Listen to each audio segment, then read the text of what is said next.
bertemu kembali dengan saya di mata kuliah Business Process Management. Pada chapter ketiga ini kita akan membahas terkait Essential Process Modeling. Jadi bagaimana kita nanti akan pelajari event, activity digambarkan. Jadi kita akan mempelajari bagaimana menggambarkan sebuah proses atau memodelkan sebuah proses bisnis seperti itu. Nah,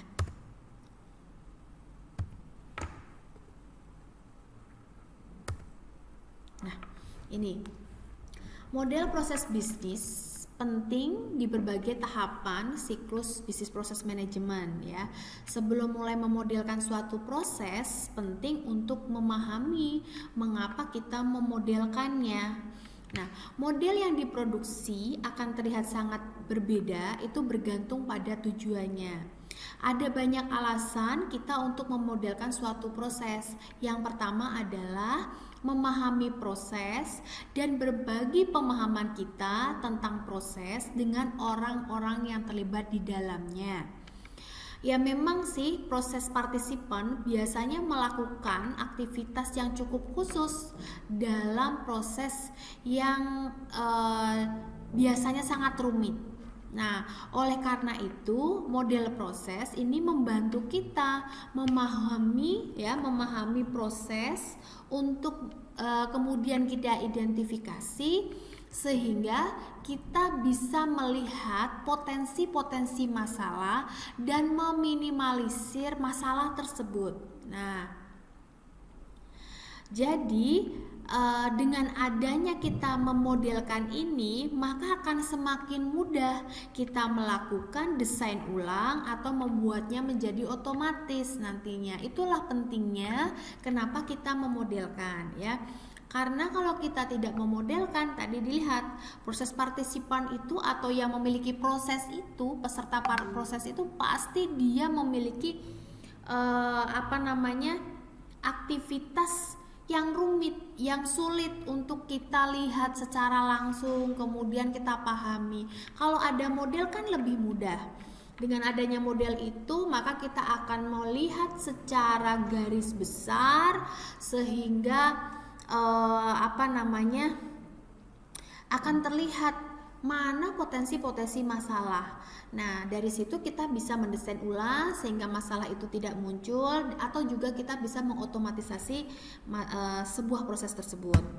Nah, the first step with BPMN ya, kalian kemarin sudah saya minta ya di dalam e-learning itu kalian saya minta untuk menginstal yang namanya Bizagi yang dimana digunakan untuk memodelkan. Nah, ini perhatikan first step. Model ya, sebuah model itu selalu ada event start ya. Event itu adalah sesuatu yang menginisiatif suatu proses, event start ya. Kemudian ada event end, jadi mengakhiri proses tersebut, di mana di dalamnya ada aktivitas-aktivitas. Ini contohnya model sederhana dari order to cash process. Proses order receive, yaitu PO-nya diterima, kemudian dikonfirmasi ordernya, mendapatkan alamat pengiriman, kemudian dipaket, dikemas produknya. Nah, kemudian invoice, diterima penerimaan pembayarannya, kemudian diterima ordernya, order selesai, itu complete gitu. Jadi ini dalam sebuah proses selalu ada event start di awal, event end di akhir, dan di tengah-tengah selalu ada activity. Ingat, kita harus familiar nih, ada event, activity ya, seperti itu. Nah, ini saya jelasin ya. Seperti yang dinyatakan sebelumnya, proses bisnis itu melibatkan peristiwa atau event dan activities. Event mewakili hal-hal yang terjadi secara instan, misalkan faktur diterima, faktur dikirim, misalkan, dan sebagainya. Sedangkan aktivitas mempresentasikan unit kerja yang memiliki durasi, jadi ada proses waktunya. Misalkan aktivitas membayar faktur, aktivitas mengemas barang, seperti itu. Juga saya ingatkan bahwa suatu proses, peristiwa, dan aktivitas itu secara logis terkait. Bentuk paling dasar dari hubungannya adalah urutan, sequence ya. Ingat ya, urutan, kita sebutnya sequence. Yang berarti bahwa satu peristiwa atau kegiatan A diikuti oleh peristiwa kegiatan lain B. Dengan demikian, 3 konsep paling mendasar dalam BPMN ini yang harus Anda ingat adalah event, activity, dan art. Event mau diwakili lingkaran, activities diwakili dengan persegi panjang bulat, art atau panah ya disebut dengan arus di BPMN, diwakili dengan panah dengan kepala panah penuh ya, art panah seperti itu. Kemudian branching and merging. Event and activities kemungkinan tidak dilakukan secara berurutan. Ini berarti memungkinkan adanya pilihan aktivitas selanjutnya. Jika dua atau lebih aktivitas tidak saling bergantung, keduanya bersamaan, untuk memodelkan perilaku ini kita perlu memperkenalkan pengertian yang disebut dengan gateway, bukan jembatan ya, gateway, gerbang cara, bukan ya, gateway, nama kita sebut gateway. Ada pilihan, yaitu berbentuk berlian ya pada notasi BPMN. Istilah gateway menyiratkan bahwa di sana adalah mekanisme gerbang yang mengizinkan atau melarang lewatnya token melalui pintu gerbang tersebut. Nah, seperti ini. Nanti ada banyak nih, ini disebut dengan gateway. Ada macam-macam gateway. Yang pertama, gateway itu ada exclusive decision ya. Untuk memodelkan hubungan antara dua atau lebih activity alternatif dapat menggunakan pemisahan eksklusif, yaitu XOR. Kita menggunakan XOR join untuk menggabungkan dua atau lebih cabang alternatif yang mungkin sudah ada sebelumnya bercabang dengan XOR split ya. Gerbang XOR ditunjukkan dengan berlian kosong atau dengan berlian tanda X. Nih, perhatikan. Ini bisa nggak ada X-nya, bisa boleh ada X-nya ya. Jadi misalkan ini ada event start, invoice receive, yaitu penerimaan invoice, kemudian dicek untuk dicocokkan. Ada dia nyocokin, ada 3 pencocokan nih, bisa post invoice, resend invoice, atau block invoice. Bisa pilih salah satu ya. Nanti kalau misalkan kita sudah pilih ini berarti maju ya, dilakukan nih. Lalu digabungkan lagi ke sini gateway-nya, baru di park invoice dan invoice handle seperti itu. Jadi ini itu jika ada percabangan kemudian kembali menyatu seperti ini. Jadi ini menggunakan exclusive decision, XOR gateways namanya ya. Kemudian ada parallel execution. Ya, parallel execution. Ketika dua atau lebih aktivitas tidak memiliki ketergantungan urutan satu sama lain, yaitu satu kegiatan tidak perlu mengikuti yang lain atau mengecualikan yang lain, mereka dapat dijalankan secara bersamaan atau secara paralel. Gerbang parallel AND digunakan untuk memodelkan hubungan khusus ini. Secara khusus kita menggunakan AND split untuk memodelkan paralel eksekusi dua cabang atau lebih, dan AND join untuk menyinkronkan eksekusi dari dua atau lebih cabang paralel gerbang AND. Nah, digambarkan seperti ini.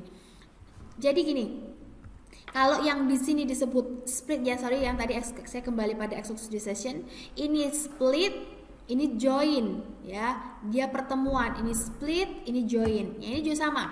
Ini split, ini join. Kalau yang ini adalah XOR gateway, split, XOR gateway, join. Kalau yang ini AND gateway, split, dan AND gateway, join. Jadi ini ada dua proses yang dilakukan secara bersamaan ya. Contohnya boarding pass receive. Ini yang mau naik pesawat ya, kemudian proses to security check, dia ngecek apa? Security screening dan pass language screening. Lalu setelah itu baru departure, proses to departure level reached. Nah, di sini jadi ada AND gateways split dan AND gateway join. Split berarti terbagi, join berarti bertemu, seperti itu, bergabung. seperti itu. Kemudian ini ada paralel juga execution. Purchase order received, check stock availability, ya dicek, oh ada atau tidak. Oh kalau ada kalau tidak ada dalam stok berarti reject order rejected. Kalau in stock ada stoknya berarti lanjut ke warehouse di confirm. Nah ketika confirm ada kegiatan nih, get ship address, emit invoice, dan ini dengan ini nih, ini bergabung jadi satu, lalu muncullah and join, lalu ship order seperti itu, lalu further fulfill. Nah seperti ini adalah parallel execution yang lebih kompleks lagi. Nah ada juga yang selanjutnya adalah inclusive decision, ya inclusive decision. Terkadang kita mungkin perlu mengambil satu atau lebih cabang setelah aktivitas pengambilan keputusan. Nah kalau yang tadi ini contohnya kan kalau ini cuma 2 ya, kalau nggak ini ya ada ini. Nah ini ada 3 ini, kalau nggak ini ya ini sama yang ini, tinggal pilih. Nah ternyata kalau pilih ini tuh ada pilihan harus ini dan ini. Lalu muncullah and join baru XOR join seperti itu. Jadi di sini ada XOR split terbagi menjadi 3. Ternyata di pilihan ketiga ada and join split. Lalu munculkan and split ya, ada ini ada and join, lalu memunculkan XOR join seperti itu. Jadi ini ada inclusive decision. Tadi ini juga ada ya, ada proses, kemudian ada and join and gateway ya, and split gateway. Kemudian dalam setiap N-nya ini ada XOR split ya, XOR split. Nah, ini ada XOR split masuk ke sini ya, ini juga sama XOR split dan XOR split. Lalu muncul XOR join dan AND join. Nah, ini bisa ya. Kemudian yang selanjutnya ada inclusive decision. Nah, ini ada modeling inclusive decision ada 2 macam ya, OR gateway sama seperti dengan X tadi, ada OR gateway sama seperti itu. Split OR gateway, kemudian kalau tadi kan X OR gateway, yang ini OR gateway saja, OR gateway ya. Ini kemudian muncul OR gateway split dan OR gateway join seperti ini. Nah ini the order to case model with manufacturing. Nah perhatikan di sini ada XOR join ya. Kemudian proses yang pertama ini ada XOR split, lalu muncul ada OR gateway terbagi menjadi ini, lalu OR split gateway, lalu ada OR join gateway masuk menjadi ke sini. Ini XOR join, lalu muncul AND split, kemudian ada AND join seperti itu. Jadi Anda harus bisa membaca mana yang disebut dengan XOR gateway split, XOR gateway join, OR gateway split, OR gateway join, AND gateway split, dan AND gateway join seperti itu. Nah ini rework and repetition. Sejauh ini kita telah melihat struktur yang linear, yaitu setiap aktivitas dilakukan paling banyak sekali. Namun terkadang kita mungkin perlu mengulangi satu atau beberapa aktivitas, misalnya karena pemeriksaan gagal. Nih lihat contohnya. Ada proses memunculkan X ya, ada X, tapi ini adanya X ini karena ada pengulangan ya. Nah, harus X itu nggak bisa langsung ngulang ke sini, tapi harus ada X yang seperti ini dulu. Jadi ini berlanjut dulu ke sini. Lalu ada X ya, X seperti ini, X gateway, X OR gateway, balik lagi. seperti ini. Jadi kalau kita mau mengulang gambarnya seperti ini. Jadi ada kesalahan. Misalkan contohnya ini Ministry Require Receive, lalu Ministry Inquiry, Registrasi Inquiry, Investigated Ministerial Inquiry, lalu Prepare, Minister Respond, Review, Minister Respond, ternyata responnya tidak di-approve, balik lagi ke sini. Kalau approve selesai, seperti itu. Jadi ada rework and repetition. Jadi ada pengulangan proses seperti itu. Kemudian ada business object. Seperti yang dijelaskan pada bab sebelumnya, proses bisnis itu berkaitan dengan organisasi yang berbeda aspek seperti fungsi, objek bisnis, manusia, dan sistem perangkat lunak. Nah, aspek-aspek ini ditangkap oleh perspektif pemodelan proses yang berbeda. Nah, sejauh ini dilihat dari perspektif fungsional yang menunjukkan kegiatan apa yang seharusnya terjadi dalam proses, dan perspektif aliran kontrol yang menunjukkan kapan aktivitas dan peristiwa itu harus terjadi. Perspektif penting lainnya yang harus kita pertimbangkan itu adalah pemodelan proses bisnis, adalah perspektif objek yang disebut data perspektif. Perspektif objek itu menunjukkan objek bisnis yang dikenal sebagai artefak, misalnya dokumen, file, material. Nah, diperlukan untuk melakukan suatu aktivitas dan mana yang dihasilkan sebagai hasil dari melakukan aktivitas ya. Nanti ini kita lihat. Contohnya ini saja, order to cash ya. Ordernya diterima, lalu cek stok. Nah, dia mengambil data dari database, ngecek data. Nah, ini ada purchase order di sini. Cek, ada purchase order masuk ke sini. Ini file. Lalu ada XOR gateway. Ada cek raw material availability, dia cek dulu ya, dia cek, kemudian dia ngambil dari mana? Ya, ngambil dari sini datanya. Tuh, purchase ordernya dilihat. Oh, lihat dari supplier katalognya. Lalu muncul di sini or split gateway. Ya, ada request material from supplier 1, ada request raw material dari supplier 2, ya, kemudian obtain raw material from supplier 1 dan raw material from supplier 2. Ini ada raw materialnya ya. Ini dia tawaran dari suppliernya, lalu memunculkan produk manufaktur di sini. Nah, produk manufaktur, lalu di sini, ya, di sini nanti akan masuk ke sini ya. Jadi ini ada produk di sini. Nah, tadi XOR gateway split ada retrieve product from warehouse. Nah, ini ada produknya dari warehouse, yang ini ada juga dari sini masuk.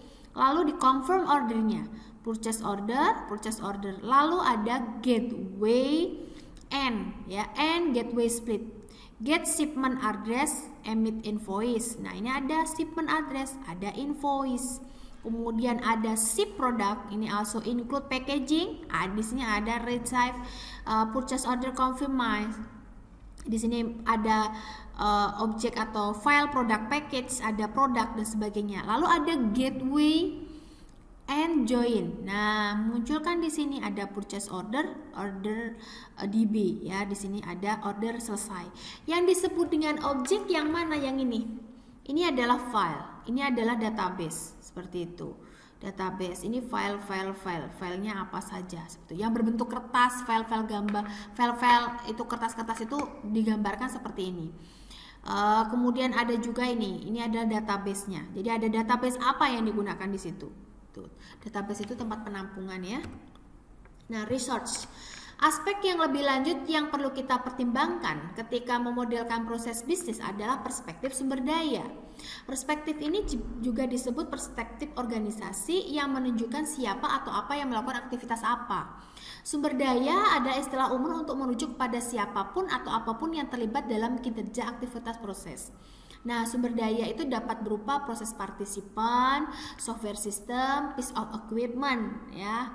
Seperti itu. Ini kalau proses partisipan misalkan adalah employee John Smith, misalkan software system berarti server or software application. Kemudian equipment bisa printer or manufacturing plant, seperti itu. Nah, ini sales, ini warehouse staff, ini ERP system. Jadi resource itu sumbernya siapa, yang memiliki proses ini sumbernya siapa, seperti itu. Itu saja resource-nya. Nah, ini juga ada dari mana, misalkan oh ini dari sumbernya dari customer, oh ini dari supplier 1, ini dari supplier 2. Jadi harus digambarkan juga sumbernya dari mana. Nah, ini proses decomposition ya, decomposition. Ini identifying process order to cash ya, 31 simple version order, yang ini simple ordernya. Gini, kadang kalau kita gambarin itu terlalu merunyel banyak ya, terlalu banyak activity, kita biasanya gabungkan, kita buat sebuah kontainer ya, yang seperti ini. Perhatikan, ini ada check stock availability, ada cure raw material, ada product manufacture product, ada retrieve product from warehouse, confirm order, ada ship and invoice, kemudian receive order. Nah, karena ini terlalu banyak, nah ini bisa didetailkan seperti ini, atau tadinya detail seperti ini bisa seperti ini kan. Jadi diperkecil. Ini proses apa sebenarnya? Jadi ini tuh disebut dengan proses cure raw material. Ini ada proses tersendiri. Ini juga sama, ship invoice ada proses tersendiri. Nah, itu disebut dengan proses decomposition, seperti itu. Ini juga sama. Ini juga dikomposisikan. Ini ada prosesnya ini di prosesnya ini. Bisa digambarkan seperti, jadi gambar itu tidak terlalu real gitu, tidak terlalu ribet banget gitu dengan ada decomposition ini. Nah, ini ada proses reuse. Cara develop subproses disematkan dalam model proses induknya, dan dengan demikian itu hanya bisa dipanggil dari model proses itu. Seringkali saat memodelkan proses bisnis, kita mungkin perlu menggunakan kembali bagian dari model proses lain dari organisasi yang sama. Nah, ini contohnya sama seperti tadi sebenarnya.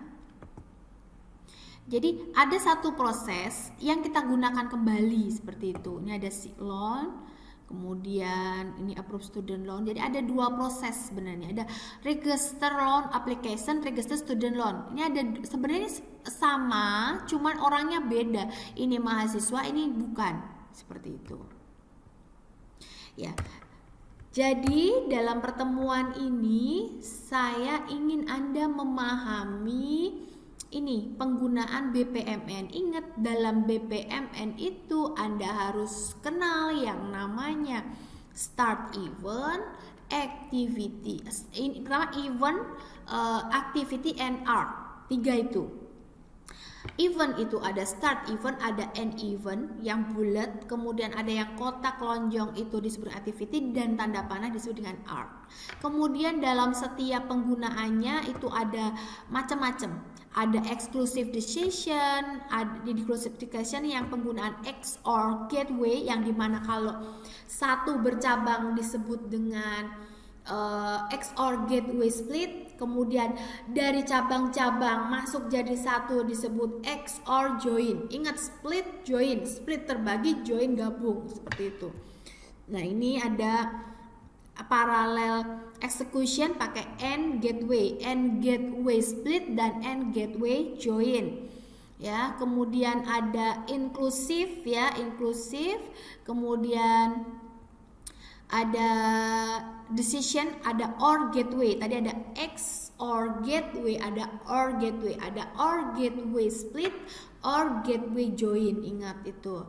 Ya, kemudian ada rework and repetition, berarti kalau mengulang itu bagaimana. Kemudian ada business object. Objeknya itu ada file database, kemudian ada resource-nya. Resource itu sumbernya siapa, di kotak-kotakin ini. Seperti itu. Nanti yang selanjutnya tolong persiapkan dulu Anda menginstal Bizagi ya. Bizagi itu seperti ini, Bizagi Modeler. Ini lambangnya. Setelah Anda install, di pertemuan berikutnya saya akan mempraktekkan bagaimana menggambar menggunakan Bizagi. Nanti ini kita gambar satu persatu, contoh-contoh yang ini ya, satu persatu ini kita gambar gimana gambarnya, yang ini gimana gambarnya, seperti itu. Itu saja dari saya untuk pertemuan ini, semoga bermanfaat. Jika ada pertanyaan Anda bisa tinggalkan komen di bawah video ini, nanti akan saya jawab, atau melalui grup atau email juga boleh. Nanti selanjutnya pertemuannya ingat sesuai arahan saya install Bizaki, dan nanti kita akan praktek di pertemuan berikutnya ya. Saya kira itu saja dari saya, sampai bertemu di pertemuan berikutnya. Terima kasih.